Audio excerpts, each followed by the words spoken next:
नमस्कार. आज आपण माहिती घेणार आहे की गरोदरपणात म्हणजे प्रेग्नन्सीमध्ये तुम्हाला पायावरती जर सूजन येत असेल किंवा हातावरती चेहऱ्यावरती सूजन येत असेल तर काही नॉर्मल बाब आहे की धोक्याची गोष्ट तुमच्यासाठीही ठरू शकते. तर बरेचदा गरोदरपणात प्रेग्नन्सीमध्ये महिलांना जवळपास 70 to 80% महिलांना कधी ना कधीतरी पायावरती सूजन येते, राईट.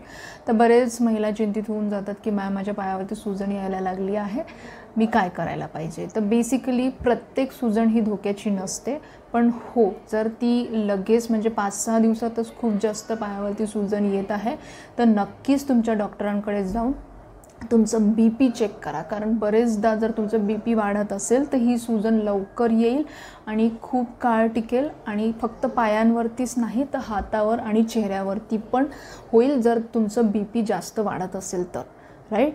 पण फक्त पायांवरती आहे तुमच्या सूजन आणि रेस्ट घेतल्यानंतर म्हणजे दिवसभर तुम्ही काम करत आहे, उभं राहून जास्त काम करत आहे तर बरेचदा प्रेग्नन्सीमध्ये नॉर्मली पण सूजन येऊ शकते. म्हणजे तुमचं BP नाही वाढलं आहे, हिमोग्लोबिन तुमचं नॉर्मल आहे तरी पण सूजन येऊ शकते, तर ती गोष्ट नॉर्मल आहे. पण त्यासोबत पायावरती सूजन आहे, फक्त पायावरतीच नाही चेहऱ्यावर हातावर पण सूजन आहे आणि BP पण जर वाढत आहे तर नो डाऊट तुम्हाला लवकरात लवकर डॉक्टरांना दाखवून त्यासाठी उपचार घ्यायला पाहिजे. तर नॉर्मली प्रेग्नन्सीमध्ये BP का बरं वाढतं तर त्याला बरीचशी कारणं आहेत. तर फर्स्ट ट्रायमेस्टरमध्ये म्हणजे जनरली प्रेग्नन्सी 3 ट्रायमेस्टरमध्ये डिवाइड आहेत. पहिला, दुसरा, तिसरा म्हणजे पहिला तिमाही, दुसरा तिमाही म्हणजे चौथा, 5वा, 6वा महिना आणि तिसरा तिमाही म्हणजे 7वा, 8वा आणि 9वा महिना.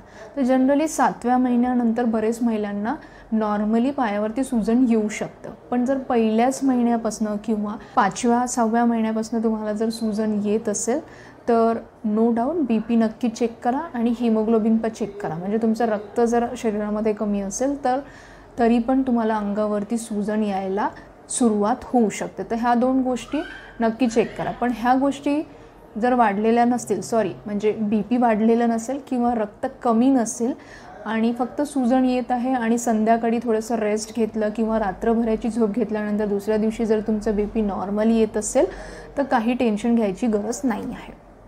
पण ॲक्च्युली नॉर्मली पण प्रेग्नन्सीमध्ये पायावरती सूजन येते का बरं.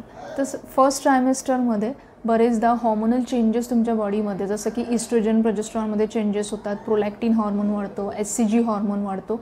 तर हे सगळे चेंजेसमुळे तुमच्यामध्ये वॉटर लेवल है ना, वॉटर रिटेन्शन म्हणजे सोडियम तुमच्या बॉडीमध्ये वाढतं, पाण्याची लेवल वाढतं. तर त्यामुळे जर तुम्ही जास्त वेळ उभे राहत असाल किंवा उभं राहून जास्त जर कामं करत असाल तर सूजन तुमच्या पायावरती येऊ शकतं.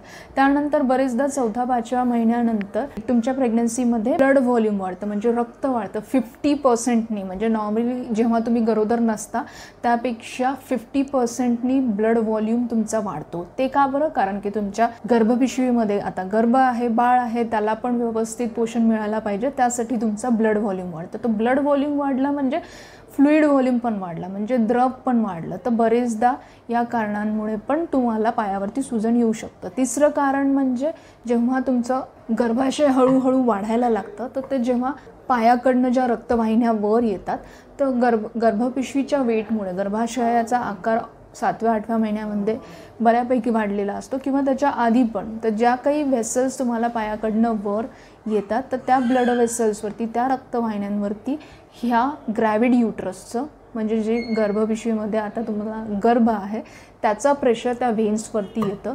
त्यामुळे against gravity, right, against gravity खूप जास्त पंप करावं लागतं प्रेशरने. मग हे होत नसल्यामुळे पायांच्या रक्तवाहिन्यांमध्ये तुमचं रक्त तिथे स्टॅसिस होऊन जातं म्हणजे थोडंसं स्तब्ध होऊन जातं आणि त्याच्यामधनं ते फ्लुइड बाहेर येत राहतं पायामध्ये आणि त्याच्यामुळे तुम्हाला पायामध्ये स्वेलिंग येऊ शकतं. आणि जसं की मी तुम्हाला सांगितलं की नॉर्मलीही म्हणजे जसं ह्या सगळ्या कारणांमुळे सामान्यतः तुम्हाला थोडंफार स्वेलिंग येऊ शकतं. पण पायावरती सूजन, हातावरती आणि चेहऱ्यावरती पण सूजन येत असेल, त्यासोबत जर तुम्हाला डोकं दुखत असेल किंवा डोळ्यापुढे अंधारी येत असेल किंवा छातीमध्ये किंवा पोटाच्या खालच्या साईडला म्हणजे या बरगड्यांच्या रिब्सच्या खाली जर दुखत असेल तर नो डाऊट तुमचं BP वाढलेलं असू शकते. लगेच तुम्हाला तुमच्या डॉक्टरांना दाखवून तुमचं BP चेक करायचं आहे, तुमचं हिमोग्लोबिन चेक करायचं आहे आणि त्याच्या अकॉर्डिंगली ट्रीटमेंट घ्यायची आहे. त्यानंतर बरेचदा प्रेग्नन्सीमध्ये जर तुमचे प्रोटीन्स म्हणजे प्रथिनं तुमच्या बॉडीमध्ये कमी झालं असेल तरी पण बरेच महिलांना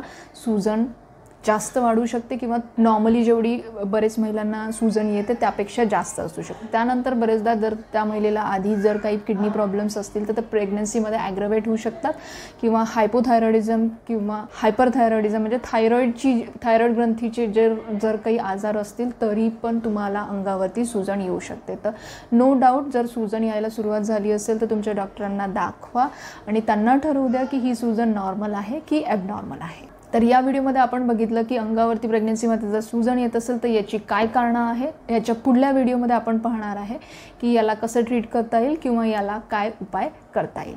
व्हिडिओ आवडल्यास याला लाईक, शेअर आणि चॅनलला सबस्क्राईब करायला विसरू नका.